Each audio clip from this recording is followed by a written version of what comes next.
안녕하세요. 오늘의 데일리 뉴스레터에 오신 것을 환영합니다. 1. 폴란드의 충격적인 성명서. 2. 한국의 위대한 힘. 3. 미국의 충격적인 성명. 한번 진실을 알아봅시다. 한국은 폴란드에 놀아나고 있다. 폴란드가 대한민국 무기체계의 도입 의사를 처음 밝혔을 때 나온 주장입니다. MOU에 불과하다거나 혹은 가격 후려치기용으로 한국을 이용하고 있다는 주장을 펼쳤습니다. 그러나 현재 폴란드발 방산 수출은 계약서의 서명이 마르기도 전에 대한민국을 향한 시기 질투와 반대로 폴란드의 마음은 오로지 진실뿐이었던 건데요.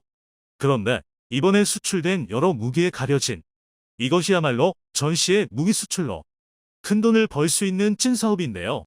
그것은 바로 탄약입니다. 다들 잘 아시겠지만 현대무기는 속사가 가능합니다. 보병이 쏘는 소총은 2초면 30발 탄창을 비울 수 있고 우리 국군의 자랑 K군은 15분 안에 전탄을 소진할 수 있습니다. 물론 전술 교리상 실제로 그런 행동을 하는 일은 없지만 무기의 성능이 떨어져서 그런 것은 아닙니다. 탄약 소모가 엄청납니다. 일례로 러시아군은 우크라이나 전쟁에서 하루 평균 6만 발의 포탄을 쏟아붓고 있습니다. 심지어 이는 대구경 로켓탄이나 포탄을 기준으로 한 것으로 박격포나 소총탄은 하루에도 수백만 발씩 소모됐습니다. 그런데 이는 약과에 불과합니다.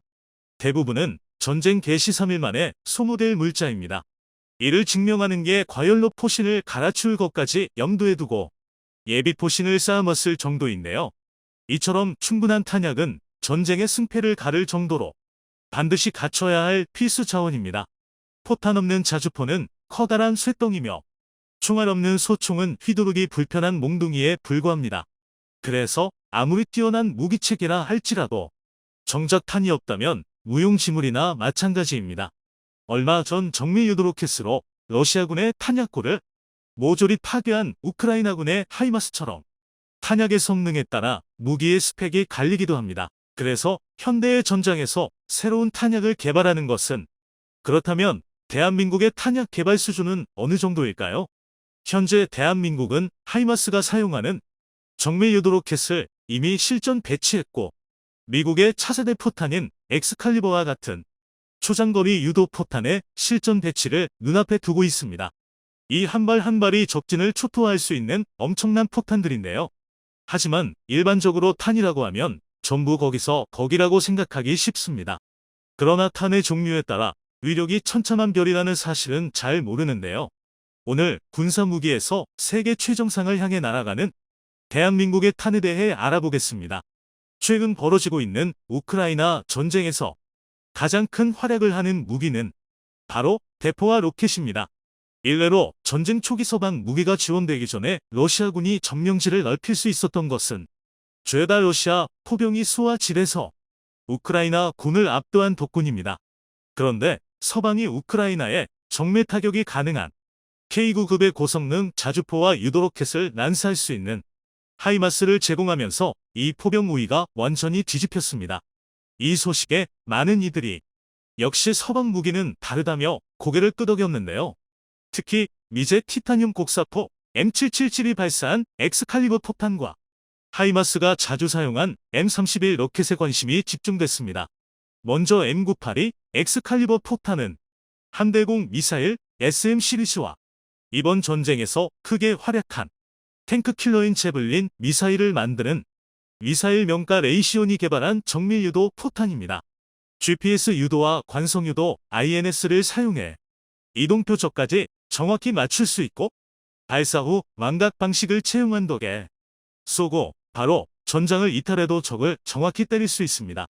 2007년 이라크전에서 처음 실전 배치됐을 당시 90%가 넘는 명중률과 원형 공산 오차 4m라는 놀라운 기록을 달성했습니다. 원형 공산 오차 3은 주로 포병 화기와 미사일의 정확도를 측정할 때 사용하는 기준인데요. 특정 반경의 원안의 절반 이상이 명중할 수 있다는 뜻입니다. 예를 들어 K9 자주포의 셉은 50m 정도입니다. 반질은 50m 그러니까 질은 100m의 원안에 명중할 수 있다는 것인데요. 얼핏 보면 매우 형편없어 보입니다. 그런데 아닙니다. 애당초 40km나 떨어진 물체를 고작 50m 오차로 정확히 타격한다는 것은 굉장히 어려운 일입니다. 대포를 사용하는 포신포병이 사용하는 일반적인 고폭탄으로 150m 이상의 성능을 낼 수 있는 포는 그리 많지 않습니다. 바다에서도 정확히 사격이 가능하도록 여러 부가 설비가 추가된 한 포를 제외하면 지상 장비 중에서는 최고 수준이라 할 만한데요. 이 사진은 러시아의 포격이 가장 거세던 6월에 돈바스에서 촬영된 사진입니다. 보시다시피 낙하한 포탄의 흔적이 사방에서 보이는데요. 러시아의 포격이 얼마나 멍청났는지가 여실히 드러나는 장면입니다. 그런데 이건 더럽게 못 쏜 것입니다. 대다수 포탄이 목표인 참호가 아니라 엉뚱한 들판에 떨어졌기 때문입니다. 이 정도면 모차가 수백 미터가 아니라 킬로미터 단위로 나온 수준인데요. 이에 반해 지금 보시는 사진은 연평도 포격전에서 우리 국군이 K-9으로 포격한 북한의 무더기지 모습입니다. 포탄이 굉장히 오밀조밀 몰려있는 것을 볼 수 있는데요. 셉이 50m임에도 포탄이 빼곡히 밀집해 있습니다. 그만큼 대한민국 포병이 뛰어나다는 방증입니다. 사실 155mm 포탄의 유효 살상 반경은 통상적으로 25에서 50m입니다. 그러니까 최대 50m 내에 5발의 포탄이 떨어진다는 것은 사실상 해당 지역의 모든 물체가 파괴된다는 뜻입니다. 수엠 두께의 철근 콘크리트로 감화된 특화점. 그러니까 벙커나 주력 전차의 경우 직격이 아니라면 어느 정도 생존이 가능하기는 하지만 그조차도 말 그대로 생존만 가능한 수준입니다. 시가전에서 민간인 피해를 최소화하기 위한 정밀 사격을 하거나 대포병 사격을 회피하기 위해 한정된 시간 안에 최대한 정확하고 빠르게 포를 쏘고 후퇴해야 하는 현대 포병에게는 150mg 정밀한 조준을 하기에는 상당히 어렵습니다. 그래서 앞서 말씀드린 엑스칼리버 같은 포탄이 나온 것인데요. 현재 우크라이나전에서 쓰이고 있는 개량형의 정밀도는 무려 셉 2.4m로 알려져 있는데 이 정도면 사격 재원이 정확할 경우 일격의 탱크조차 격파할 수 있는 엄청난 수준입니다. 이 엑스칼리버 포탄 덕에 수적으로 크게 밀리던 우크라이나 포병이 러시아를 상대로 대등한 전투가 가능했는데요. 그래서 우리 대한민국도 한국판 엑스칼리버 포탄을 개발 중입니다. 더 정확히 말하면 이미 개발했습니다. 2014년 선도용 핵심 기술 개발 사업 과정에서 셉 1.9m라는 초정 밀타격에 성공했습니다. 뿐만 아니라 39구경장 주포로 사용하는 엑스칼리버와 달리 52구경장 퍼신에도 그리 사용할 수 있도록 설계되어 최대 사거리가 40km인 엑스칼리버보다 10km 이상 긴 사거리를 확보했습니다. 하지만 안타깝게도 양산에는 실패했는데요. 사거리 100km 극차세대 포탄인 초장사정 활강포탄 감을 개발하는데 예산을 몰빵했다가 사업이 폭삭 주저앉으면서 덩달아 정밀유도 포탄을 생산할 예산까지 날아간 것입니다. 포를 쓸 때 발생하는 강력한 충격에 활감할 때 사용할 제어 날개가 부러지는 것을 개선하지 못해 결국 사업이 취소됐습니다. 그래서 군은 사업 방향을 바꿨습니다. 사업이 망한 것은 어쩔 수 없으니 한국형 엑스칼리버를 58구경장 장포신을 사용하는 K9A3에서 사용할 수 있는 사거리 60km 이상의 슈퍼포탄으로 업그레이드하고 활감 유도탄 대신 덕티드 로켓을 사용한 로켓 추진 포탄의 개발을 시작한 것입니다. 이중 로켓 추진탄의 경우 미국이 XM1299 자주포용으로 개발 중인 XM1113 로켓 추진탄의 최종 목표인 사거리 130km를 노리고 있습니다. 하지만 이 정도로는 부족합니다. 당장 이번 우크라이나 전쟁만 봐도 그 사실을 알 수 있는데요. 이번 우크라이나 전쟁에서 우크라이나 군은 미군으로부터 공유받은 하이마스에서 M31 또는 GMLRS로 추정되는 정밀 유도 로켓을 사용했습니다. 일시에 6발을 쓸 수 있는 이 로켓의 구경은 무려 227mm에 달하는데 이 227mm 로켓탄은 155mm의 약 4배에 달하는 강력한 위력을 보입니다. 그래서 하이마스가 전장에 배치되자 M31탄의 최대 사거리 84km 안쪽에 위치한 러시아군의 야전 탄약고와 정비소, 보급기지가 초토화된 것입니다. 그런데 이 정도 로켓은 우리에게도 있습니다. 국군에서 한창 배치가 진행 중인 우리 군의 차세대 다면장 로켓 K-39 청무에서 탄두 중량이 90kg이나 되는 239mm 유도 로켓을 쓸 수 있는데요. 단일 고폭탄두를 사용할 경우 60cmg 철근 콘크리트도 단숨에 깨어버릴 수 있는 매력적인 정밀 탄약입니다. 그런데 이렇게 강하고 정밀한 무기가 있음에도 한국은 안심할 수 없습니다. 바로 우리의 주적인 북한과 중국에는 400mm 구경 이상의 초대형 방사포가 다수 있기 때문입니다. 방사포는 다면장 로켓의 북한식 표현이네요. 이름만 방사포지 다면장 미사일 발사대라 불러도 손색이 없습니다. 당연한 말이지만 그만큼 사거리가 길고 위력도 강합니다. 우리 군에서는 이 무기가 300km 이상 날아갈 수 있을 것으로 추정하는데요. 이에 맞서 우리 군은 천무에 장착할 구경 600mm 전술지대 지미사일 KTS-SM-2의 개발을 앞당기는 한편 400mm 유도로켓 4발을 발사할 수 있는 천무 1을 800개발 중입니다.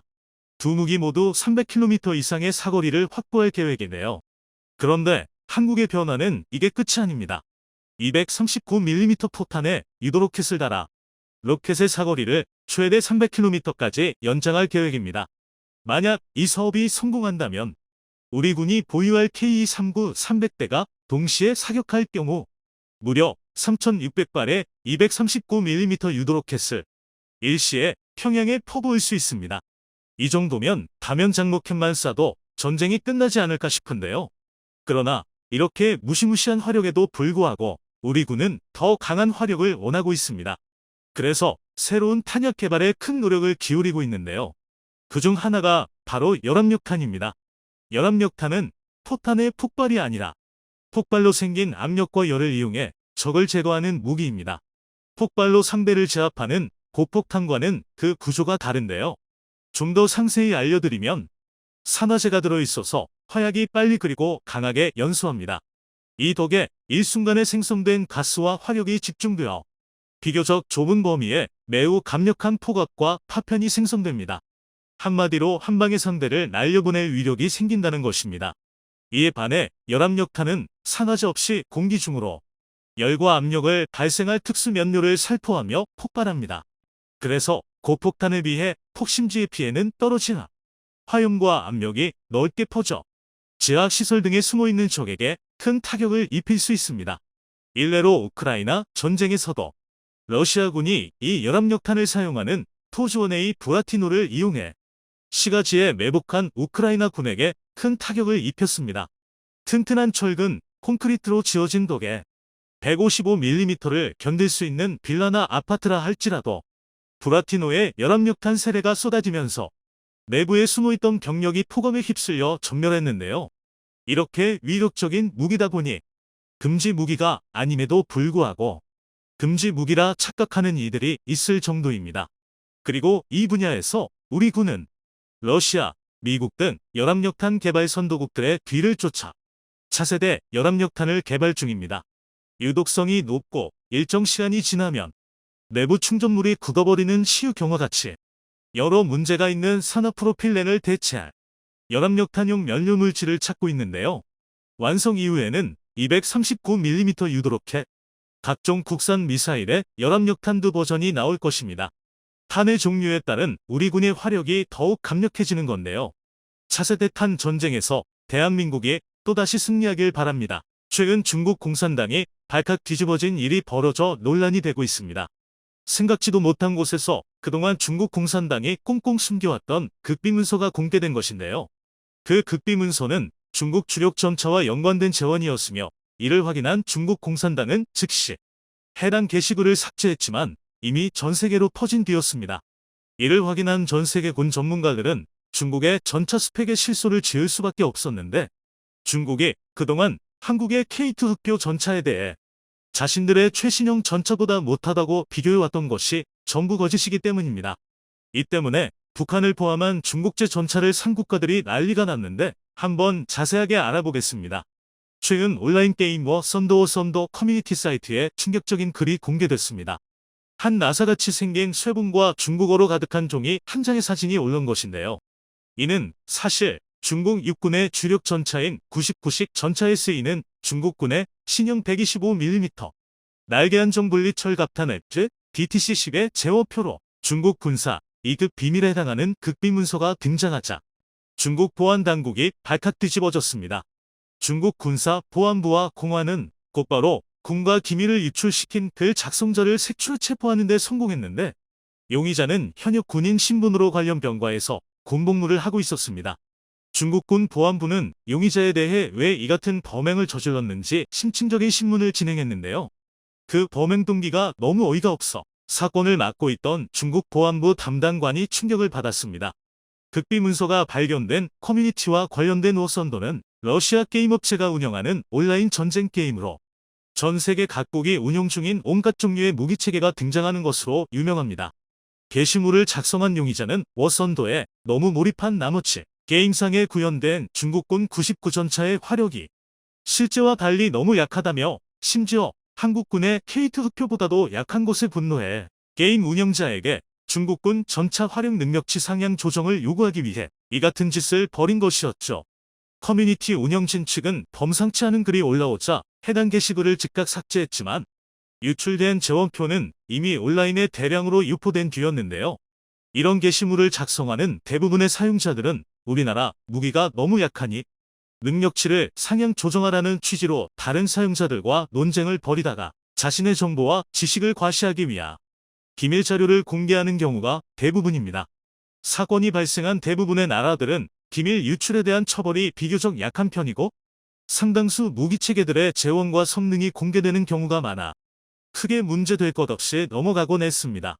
하지만 이번 사건은 정보 통제가 엄격하고 범죄자에 대한 처벌이 대단히 강력한 중국에서 그것도 현역 군인에 의해 일어난 일이어서 중국 당국도 상당한 충격을 받았는데요. 이번에 실제 재원이 공개된 중국군 전차포탄은 대륙의 실수라고 불리는 최신형 99식 계열에서 사용하는 DTC-10 125mm 날개 한정식 철갑탄으로 중국군의 현용 전차포탄 가운데 최강의 위력을 가진 것으로 평가되는 것이었습니다.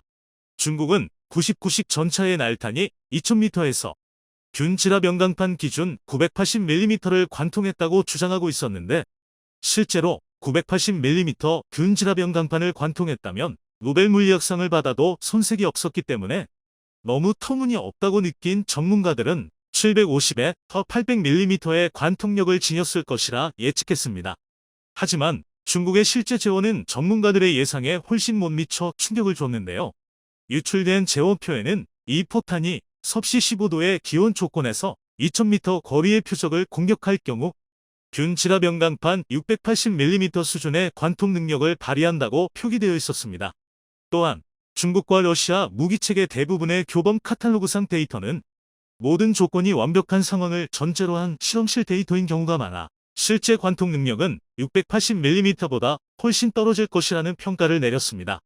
더 중요한 것은 중국의 날탄 소재가 현존 최고 관통력을 지녔다는 열아우라늄으로 만들어진 것으로 알려졌는데 이는 약해도 너무 약한 수준이었습니다. 실제로 서방제 120mm 날탄의 표준처럼 평가되어 온 독일 라인메탈의 120mm용 DM53 날탄은 동일 조건에서 650mm 이상의 관통력을 확보하고 있는데요. 2010년대 이후 서방 각국의 120mm 날탄은 기술적으로 급격히 진보하기 시작해 미국은 44구 경장 주포에서 발사할 때 기준으로 760mm의 관통력을 갖는 M829A3에 이어 무려 950mm급 관통력을 가진 M829A4를 내놓았습니다. 이들 모두 관통자로 매우 무거운 물질인 열아우라늄을 사용하며 포구 초속을 비약적으로 높여 관통력 향상을 이루어냈습니다. 텅스텐 관통자를 사용하는 포탄 가운데 가장 우수한 기술력을 가진 것으로 평가되는 한국은 K2 흑표가 발사했다고 가정할 때 K279 모델에서 830mm 이상의 관통력을 확보한 것으로 알려졌습니다. 이 정도 수준이면 현존하는 거의 대부분의 러시아 중국제 전차를 손쉽게 격파할 수 있는 위력입니다. 하지만 중국의 날탄은 서방제 포탄보다 더 큰 구경을 갖고 있음에도 불구하고 카탈로그상 관통 능력이 600mm를 조금 넘는 것에 불과한 것으로 드러나 완전히 망신당하고 있는데요. 이 포탄은 카탈로그 데이터상 1760ml라는 빠른 포구 초속을 갖고 있고 관통자로 열화우라늄을 사용하는 중국의 최신형 전차 포탄임에도 불구하고 텅스텐을 사용하는 독일이나 한국제, 날탄보다 관통 능력이 크게 떨어지며 이 정도면 서방제 전차들의 장갑을 뚫을 수 없는 것으로 드러났습니다. 이런 일이 일어나고 있는 이유에 대해 고질적인 중국의 다운그레이드 카피 문화 때문으로 보고 있습니다.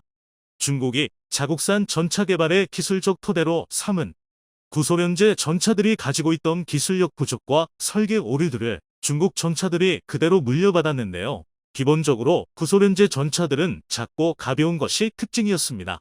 이유는 엔진 기술 때문인데 고출력 디젤 엔진 제작이 어려웠던 구소련과 공산권 국가들의 전차는 상대적으로 가볍고 작아질 수밖에 없었습니다. 이 핸디캡은 전차의 내부 구조와 성능에 결정적인 악영향을 미쳤는데 그 산물이 분리장 전시칸약이죠. 구소련의 전차들은 크기와 중량에 제약이 있을 수밖에 없었고 이 때문에 전차 내부 공간이 매우 좁았습니다. 그럼에도 불구하고 서방 전차들을 파괴할 수 있는 공격력을 가져야 했기 때문에 동급 서방제 전차보다 더 큰 구경의 전차포를 탑재해야 했는데요. 더 좁은 포탑에 더 큰 포탄을 싣게 되면 장전 작업이 어려울 수밖에 없어 적재탄 수도 줄어드는 문제가 발생하는데 소련은 이를 분리장 전식 탄약과 자동장전 장치 도입으로 해결했습니다. 거의 1m에 달하는 포탄을 관통자와 추진장약으로 반 토막 내 길이를 줄인 뒤 이를 포탑 주변에 둥글게 설치한 자동장전 장치에 적재하는 방식으로 장전 문제와 적재탄수 문제를 동시에 해결한 것이었습니다. 문제는 이러한 방식이 근본적인 해결책이 될 수는 없었습니다. 앞서 설명한 바와 같이 날탄의 관통력은 새 장비가 큰 영향을 미치는데 높은 새 장비를 가지려면 결국 관통자 길이를 늘리는 수밖에 없었는데요. 하지만 이는 장전에 어려움을 주었으며 불안정하게 장전된 장약은 내부에서 오폭하는 경우도 많았습니다. 중국의 신형 전차들도 이런 소련 전차의 문제점을 그대로 물려받았습니다. 포탑 역시 전체 면적의 절반 이상이 쐐기형 증가 장갑으로 이루어져 있어 실제 내부 면적은 러시아제 전차들보다 비슷하거나 조금 더 나은 수준인데 중국 관영 매체를 통해 보도된 99식 전차의 내부 공간을 보면 중국인의 평균 체형이 러시아인보다 작다는 점을 감안해도 대단히 협소하다는 것을 알 수 있습니다.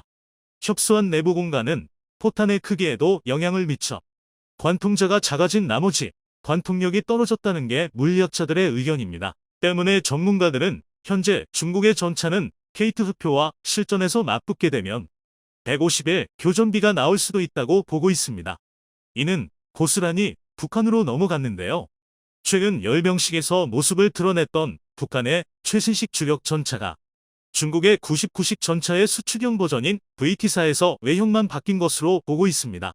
그 증거로 열병식에 등장한 신형 전차의 위장색이 북한 자연환경과 맞지 않는 사막색으로 도색돼 있다는 것입니다. 또한 북한에 불과 2년 만에 이만한 신형 전차를 설계 생산할 기술과 재원이 있을 리 없다는 것입니다. 신형 전차에 적용된 것으로 보이는 기술과 장비는 2018년에 등장한 최신 전차인 성군호에 비해 무려 수십 년은 앞서 있습니다. 때문에 많은 전문가들은 북한의 신형 전차가 중국의 전차를 그대로 구입해 사용하고 있다고 전하는데요. 문제는 중국의 날탄 재원이 공개되면서 부풀려진 카탈로그 재원에 속아 북한에서도 난리가 났을 것으로 예측됩니다. 공산권 국가들의 전차 문제를 해결하는 것은 분리장 전식 탄약을 버리고 서방 국가들과 마찬가지로 일체형 포탄으로 전환하는 것인데 이는 간단한 문제 같지만 대단히 어려운 작업입니다. 30년 가까이 유지되어 온 기존의 전차 운용 교리와 군수보급 체계를 모두 갈아엎어야 하는 일이기 때문이네요.